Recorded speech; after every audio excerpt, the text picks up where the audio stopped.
Season 3, the No More Nice series. This episode is entitled What Healthy Community Feels Like and Rebuilding What Was Interrupted. What if our healing season isn't only about boundaries? What if our healing season is also about belonging? Over the last several episodes, we've talked about discernment. We've talked about inherited survival patterns. We've also talked about reciprocity. We've talked about rebuilding. But eventually, every rebuilding journey, every healing season journey arrives at a new question. If I stop pouring into the wrong places, where do I pour now? If I stop giving unlimited nice access to everybody, who eventually belongs in my circle? And perhaps an even bigger question, what does healthy community actually feel like? And today we're talking about Moai elders, inheritance, stewardship, belonging, and rebuilding what was interrupted. Hey y'all, I'm Madison Samone Chase, also known as Miss Chase. I was raised in church, and my faith journey and my faith walk has always been at the center of who I am and who I'm purposed to be and who I'm called to be. And I am incredibly thankful to have been raised by a hardworking, sacrificial, high performing single mother who remains my biggest fan, my BFF, my bestie, and my best friend for real. And honoring God through service, making my mama proud, and using the gifts he gave me has always been deeply important to me. But somewhere along the way, while building dual careers in healthcare and wellness, showing up for people, working with celebrity clients, interviewing celebrity clients, serving, helping, supporting, encouraging, and constantly being quote unquote nice instead of kind, I started noticing a recurring theme in both my personal and professional life. I realized there is a difference between being kind and being endlessly accessible. And then there's a difference between service and overextension. And there's a difference between kindness with discernment and niceness without boundaries. And slowly I began recognizing how many people, places, and things in my life were constantly taking without ever truly pouring back into me. And that realization didn't make me stop being who I'm called to be. It made me honest. And that honesty became the beginning of my rebuilding season and my healing season. So now in season 3, I've cut to the chase at 8 with 337, maybe close to 340 episodes. This episode and this podcast has evolved into something revelatory, which is now cut to the chase at 8 is now C2 TC8, her circle, her standing for high performing, empowered women who are ready to thrive. And who are ready to stop merely surviving and finally begin rebuilding, healing, thriving, discerning, and becoming in real time. And alongside that rebuilding journey, my goal is to become the soulful CEO. Not as perfection, but as a commitment to stop shrinking, stop overextending, stop abandoning discernment, and stop delaying the purpose, the vision, the peace, and calling God placed inside of each of us. So whether you're a high-performing mother, single mother, caretaker, entrepreneur, aspiring entrepreneur, working a 9 to 5, juggling 2 or 3 jobs, quietly rebuilding, or simply trying to hold yourself together while growing through life in real time, this space and this circle is for you. And it's for me. So if you're listening and or watching, I want you to pull up a real chair or a digital chair, grab yourself a cup of hot or cold herbal tea, and welcome to my cozy home of Cut to the Chase at 8, now C2TC8. Her Circle, a 15-minute micro learning moment for macro living transformations. And I am truly overjoyed that you are here because this is where we explore life together through our lived experiences, yours and mine, while giving ourselves real grace in this space and lots of grace in this space as we navigate some very interesting times, because here we talk about spirit, mind, and body health, because our health truly is our wealth, in microdoses for macro living transformations. So make sure you join me twice daily for just 15 minutes at 8 a.m. and 8 p.m. Central Standard Time. 30 new episodes come out the 15th of every month for 15 days. That's 2 episodes twice a day at 8 a.m. and 8 p.m. Central, because this is your daily pause for a cause, for clarity, wellness, discernment, grace, healing, intentional decision making, and rebuilding. Because how we start our day and how we end it matters. Each episode, my offer to you is 3 keys and 1 reflective question. Something practical, something grounded, and something you could carry with you long after this episode ends.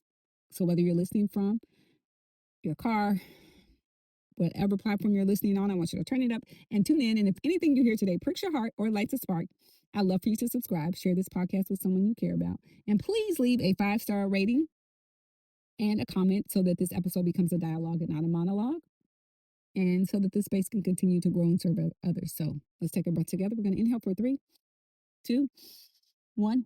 Exhale for 5, 4, 3, 2, 1.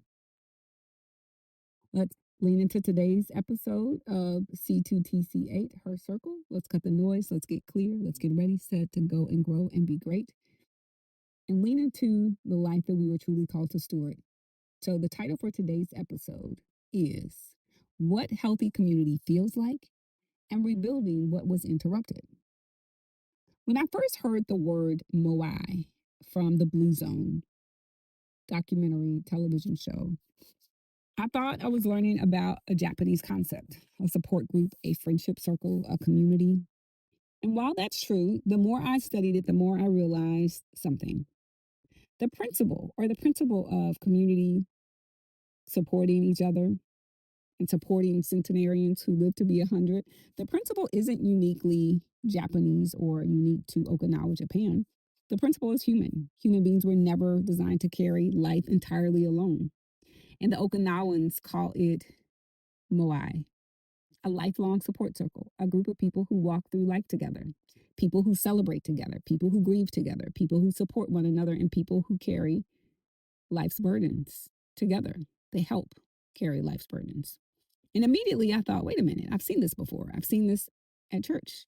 I've seen this in prayer circles. I've seen this in my aunties. I've seen it with my grandparents. I've seen it with families who intentionally remain connected across generations. I've seen it in communities that understand something many modern societies have forgotten. People thrive when they belong. And as I continued researching, I found something similar examples all over the world. The Maasai of Kenya and Tanzania, the Himba of Namibia, the Bambara of Mali, the Gullah Geechees communities here in America, the Quilombos of Brazil, different cultures, different histories, different traditions, but many shared something in common: a reverence for elders, a respect for wisdom, a commitment to collective responsibility, and an understanding that community is not simply proximity. Community is stewardship. Community is remembering. Community is preserving. Community is belonging. And that's when I started thinking about my elders. And not because Black Americans don't value elders, but because so much of our history was interrupted.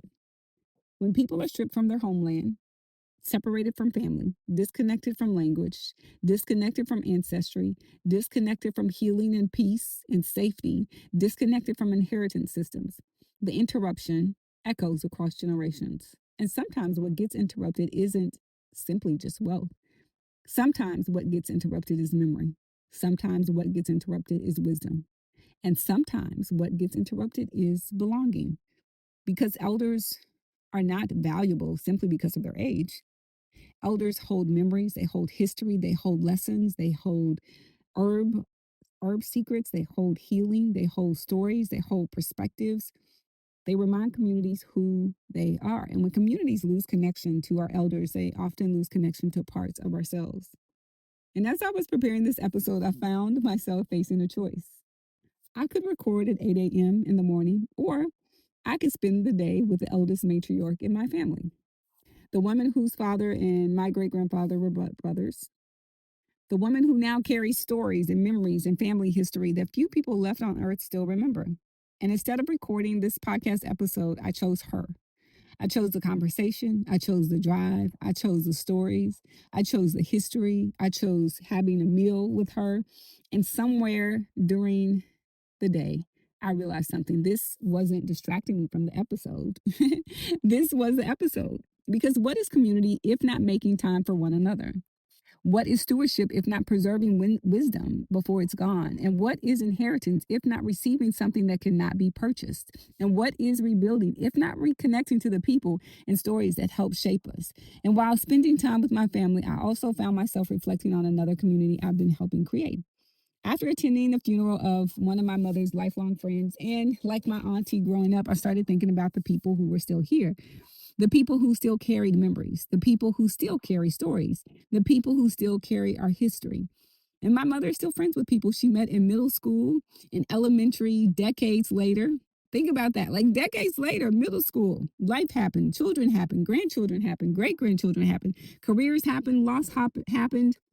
Success happened, and yet those friendships still remain. And so I started a group text and I asked my mother, I said, hey, what do you want to call it? And she smiled and she said, let's call it the old school crew. And I was like, I love it because that's exactly what it is, a group of people who have shared history, shared memories, shared experiences, shared life.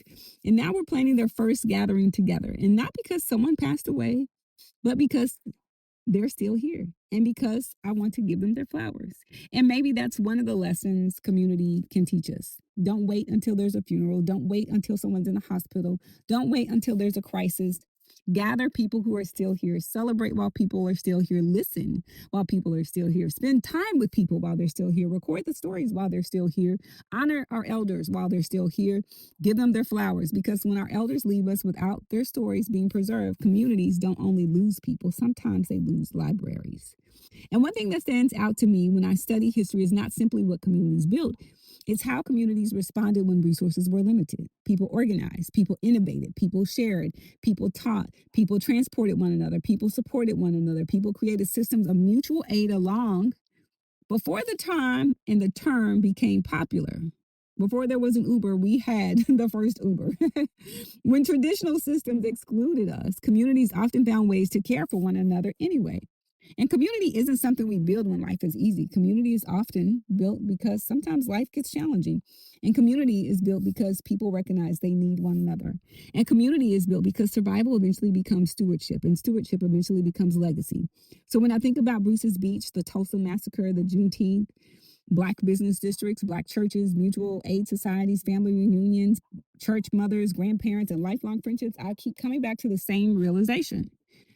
Community preserves memory. Memory preserves identity. Identity preserves inheritance. Inheritance preserves possibility. And perhaps one of the most important forms of stewardship is ensuring that what was interrupted does not remain interrupted. That what was forgotten is remembered. That what was built is protected. That our elders are honored, that our stories are preserved, and that future generations inherit more than survival. They inherit wisdom. They inherit community. They inherit belonging. They inherit possibilities. They inherit a legacy and a history that is remembered rather than repeated. Our PPT audit can be applied here because people who are the elders, the mentors, the wisdom keepers, are community builders in your life whose stories deserve more of your attention. Places. Where have I experienced genuine belonging and community rather than simply proximity? Things. What stories, traditions, lessons, recipes, photographs, family history, or cultural practices, or even how to use herbs for healing deserve to be preserved rather than forgotten? Our three keys for today. Key number one, healthy community preserves memory. Key number two, our elders are our living libraries and they deserve to be honored. Key number three, rebuilding isn't only about healing ourselves, it's also about preserving wisdom, relationships, and opportunity for those who come after us.